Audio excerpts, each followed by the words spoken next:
First thing is our tailback screen. It's probably our slowest screen out of the three.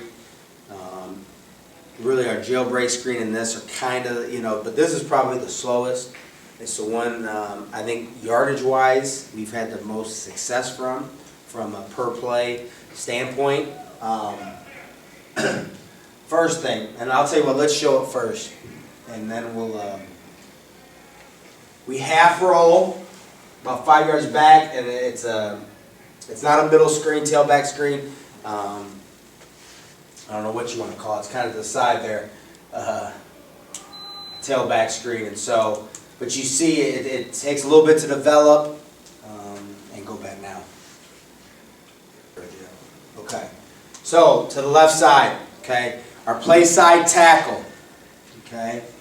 Play side of the screen that the screen's going to. Now where the quarterback's rolling. He's going to count 1,001, 1,000 go. So he's going to kick step, punch, all right, release out. He's going to get the first thing from the sideline, flat down the line of scrimmage, okay? The big thing is get flat down the line of scrimmage. Don't get upfield. Don't get looking at people as much. You have the first man outside, but you also have the first thing that shows out there. That's a threat, okay, because you're going to be the first guy out there. But the big thing is take your time, show pass, show hi-hat, punch, and get out there flat. Okay, and like I said, 89% of the time it's the safety corner, maybe the outside linebacker, but it is the first thing that shows. But you got to work flat down the line of scrimmage. Don't get upfield. That's probably the biggest coaching point that we have on that. Play side guard, same thing. 1,001, 1,000 go. Okay, you have the second thing from the sideline. So the first guy is the kick out block. The second guy has got the first thing on the inside of the corner end. All right. So usually it is the outside linebacker, maybe the inside linebacker to the short side of the field, kind of thing. So that kind of thing. He works his way upfield looking inside. Like I said, he's kind of got the first thing inside the corner. So when on a whiteboard, it's out. And you'll see it on the play. I'll point it out when we actually run it. Hard to explain without a whiteboard. Okay. Center, 1,001, 1,000 go. So basically, center to the tackle play side are the same count. 1,001, 1,000 go. Okay. Now he's two things. He's getting out there, and he is basically, it's like it turns into an Oklahoma drill. Is what it turns into. Tackle's got first thing the sidelines. Guard's got first thing inside the sidelines, and the center, if it's ran perfectly, is basically leading on the first thing that shows in that alley out there. Now the other thing he is he is the garbage picker-upper. He's going to get out there, and if anybody smelt screen or looks, he is the personal protector of that running back. So as he goes out, he is looking, and he is looking for anybody that has smelled screen or anybody that's coming from behind. He is protecting that running back. If nobody comes, then he basically becomes his lead fullback in an Oklahoma drill, is the best way to put it. So even though it says run the alley, and he is, in a perfect world, that's what we want him to do. But more importantly, he is the person. You'll see a few plays where our center did a great job. Center is usually our best athlete on our team for a lot of different other reasons. But he's the guy that can move the best, sometimes the smallest guy we have. And so he's been good at that, and we've had some years where he's been great at it. So some years we run this more than others. It kind of matters who our center is.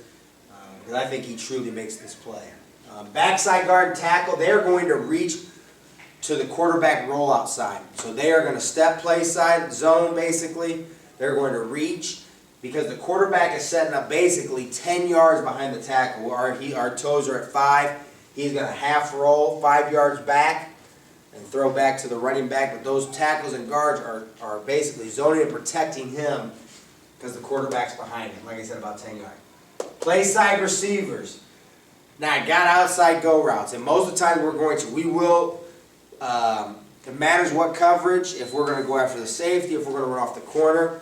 Some things we've also done is actually run pass plays, where we'll tell them, hey, this week when we run this screen, we're going to run our shallow cross concept or whatever.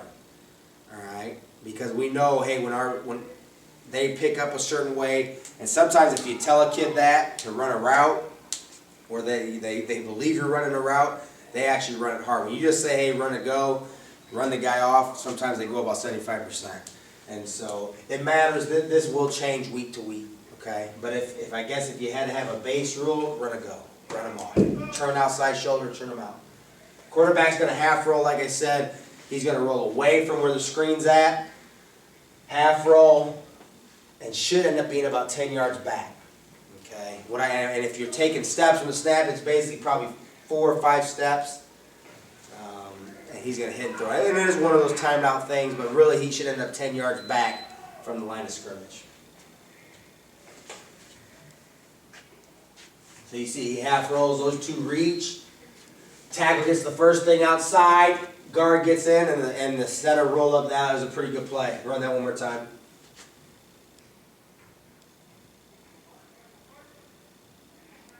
Doesn't go. Tackle gets, and the tackle did a good job getting flat down the line of scrimmage. Those guard and center probably should have stayed a little bit more flatter. They kind of got upfield, but it wasn't bad. All right, tailback screen left. We're going to half roll. That tailback, I didn't talk about the tailback steps, did I? Let me go back. Go ahead, pause it. Tailback is going to look, especially if it's a 1 and a 5, he's going to look B gap. He's going to come step up. Once that tackle or that end passes, he's just going to come out, and basically his landmark is 2 yards outside the tackle, 3 to 4 yards deep. Okay? 2 yards outside the tackle, 3 to 4 yards deep. But if that B gap, now if they have a 3 and a 5, he's rather got to go A gap or he's got to get outside of it. Okay? Regardless, is you want to disguise yourself, you want to not be seen, you want to look like you're pass throwing, pass protecting, and then slip out. You want them to pass you before you head out. Okay? Sorry, I didn't have that. He did a pretty good job there. He went outside of it, but he still kind of looked like he was pass pro, whatever. But like I said, in the perfect world, if the B gap's open, they should slip B gap, let those guys pass and get out. Again, tailback screen left. There's a time we long count. See what we call it.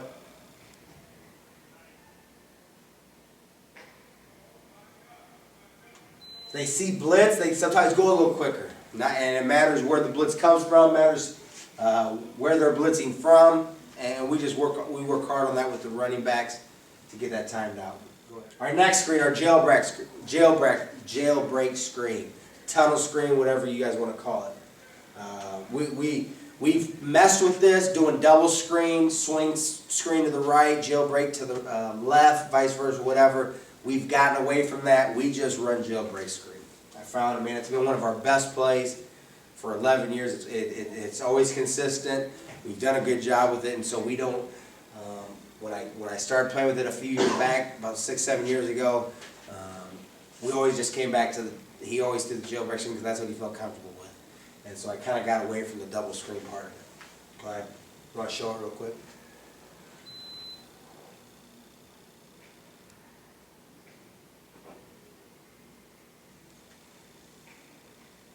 Okay.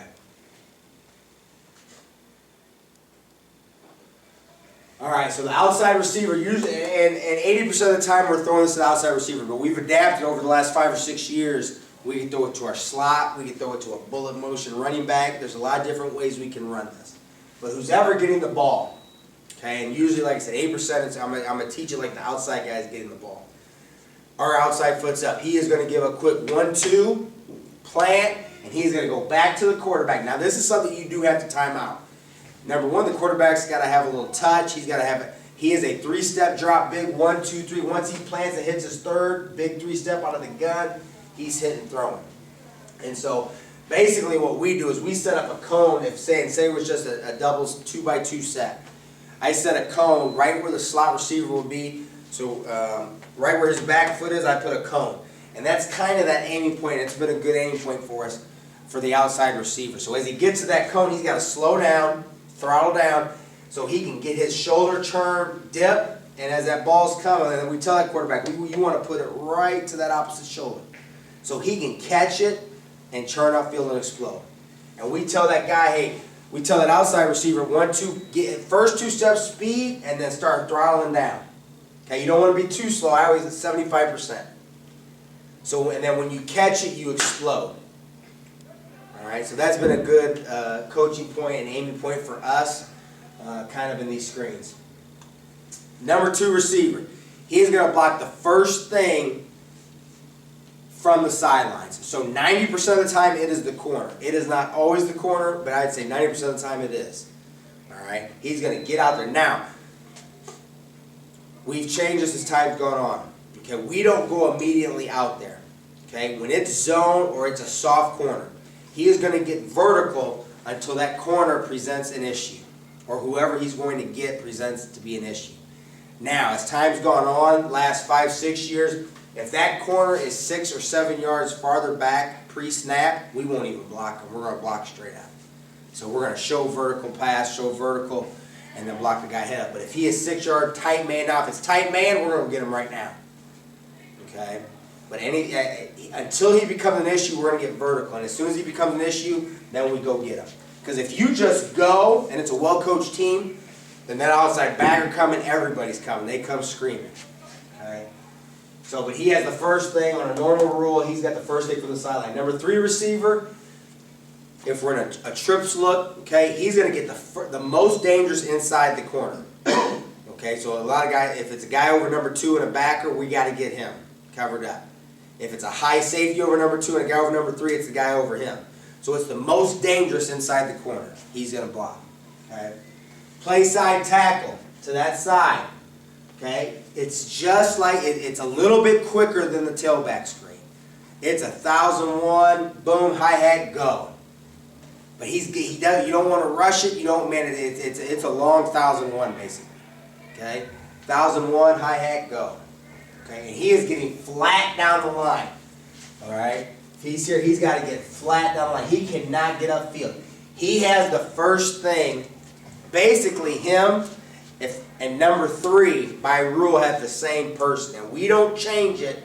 I don't confuse them. Oh, it's 3 receivers, it's 2 receivers. They have the first thing outside the box that's an issue. All right, and I'll kind of show you. It'd be better, easier with a whiteboard. If you have any questions, you can email me. But it's the first thing outside of him that shows. Usually the outside guy over, there's usually a guy over number 3. Okay? So in quarters, maybe a guy apex in 2 and 3. 3 might go get him. Now the rule is this. If the tackle sees his guy, if number 3 has his guy, he's still going to go. And if he sees he has him, eventually he will climb to the safety. But he has to make sure there is contact and his hands are on him before he does not go get him. Because I say, hey, I would rather have that guy double team than both of you messing up or you not getting the right guy or not getting him covered. But it's 1,001, go. Play side guard. He's going to block the first thing inside the box, so usually the inside backer. If it's a 4-2, it's going to be the play side, inside backer, that side. Same thing with 1,001, punch. He's going to get to that backer. Now, what we do with this alley screen, and I'll show you in a second, we put cones in practice. Okay? And it's basically the alley we're running through. All right? Or the path that we are going. We talk about a runway and an airport. And we put cones on the outside of that pathway. So we tell these guys, especially the linemen, you have, okay, we're giving you a guy, but we're also giving you an area in a zone. You got to beat him to that alley and then look inside. And most of the time it's going to be that guy, but it's not always going to be that person. So it's kind of a zone, you know, we're talking area, but we're also talking men. Because if you just do one, a lot of times, sometimes it doesn't work out. That guy blitzes, they get confused. Well, now they know, hey, I got to get, they know where that guy's going to be, where that receiver's going to be at the ball. They know where they have to go protect. And now it's, hey, I got this guy, but man, if that guy blitz or if someone else comes, hey, I'm gonna get to that alley and get the first thing that shows. Okay. Center, he blocks the first, again, 1,001 show. He gets to that alley. He blocks the first thing inside, weak side on the defense. So usually it's the inside backer to the weak side.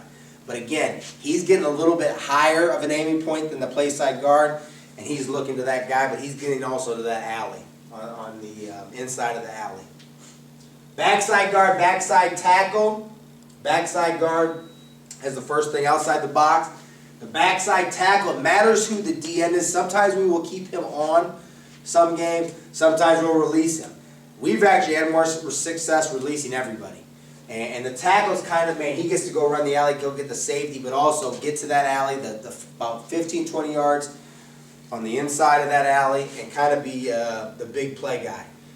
Make that last block for the receiver. And when this play is going good, as you'll see, we call it the wall of butts. He is that receiver. Those kick out blocks are happening, and you almost just follow the wall of butts when it's running right in that alley. And but the whole O-line, 1001, go. Okay. Quarterback, big 3-step drop. He hits 1, 2, 3, plant, throw. There's no hitch step. There's none of that. It's hit, throw. Sometimes, and the pace, it depends on the quarterback. Sometimes the pace of this play changes just a little bit. And so I don't get caught up. I let them get comfortable with each other and the linemen. But I coach early in the preseason. But after that, now we're not talking much difference. But sometimes there's a little bit of difference on how fast this hits. Sometimes it's faster some years than others.